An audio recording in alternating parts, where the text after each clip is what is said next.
Tonight at 5 o'clock, we're learning that Governor Greg Abbott is deploying 700 members of the National Guard ahead of Harvey's landfall. Thank you for joining us. I'm Bill Baessa. And I'm Lauren Freeman. From the coast to how people can protect their homes right here in Houston, we have team coverage of Hurricane Harvey and its impact. We begin right now with Channel 2 Chief Meteorologist Frank Billingsley, who has the very latest on the track of that storm, and that's what we're all watching. And we've had a couple of updates on watches as well as surge amounts. I want to get to a lot here. You can see the eye of this storm is right there. You know, looking at it, it almost wants to take more of a Brownsville path, but that's not the official path, as you will see. Here's a look with exact track radar on there, and just in the last 20 minutes, we've been able to get a really good look at that eye with radar. So there it is right now as it continues on generally a north-northwest path. You go to Corpus Christi is where it looks like it'll head into the Rockport area. For us, we're already seeing some of these outer bands. So let's get to these watches and warnings. A hurricane warning up to Sargent. Tropical storm warnings from there to High Island, which means you are likely to see hurricane force winds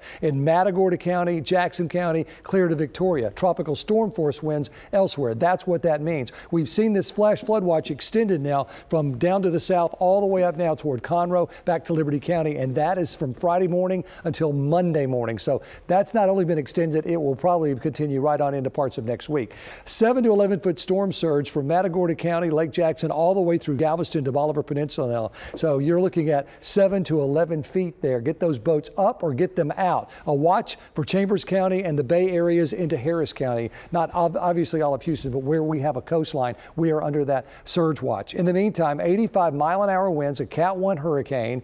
North-northwest at 10 is the current motion. 105-mile-an-hour gust. And there's a look at the track through early Saturday morning. And I made this point at 4 o'clock.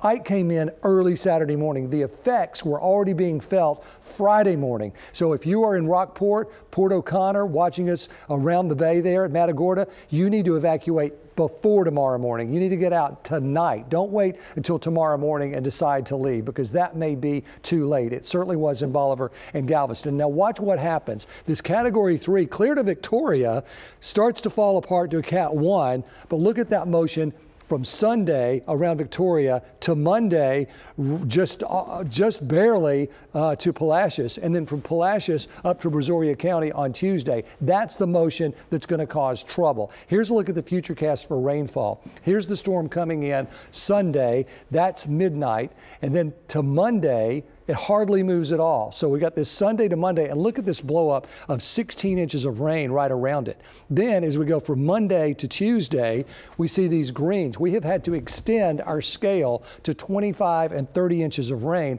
Notice what's happening here around Houston, a foot of rain. And then as this slow track comes right up the coast Tuesday and Wednesday and Thursday, that's when we see again the greens from Huntsville and Livingston to San Antonio, Matagorda Bay, looking at 12 inches of rain. All told, and it's hard to say exactly where those kind of bullseyes will really follow up. But Saturday to Monday, 4 to 8 inches each day is a possibility. That's a foot of rain to 2 feet of rain. Add that into Tuesday and Thursday, another 16 inches of rain, and that's where you're seeing these totals of 30 to 40 inches. A couple of model comparisons with the European as well as our in-house model, and a lot more about the impacts of Harvey straight ahead in weather.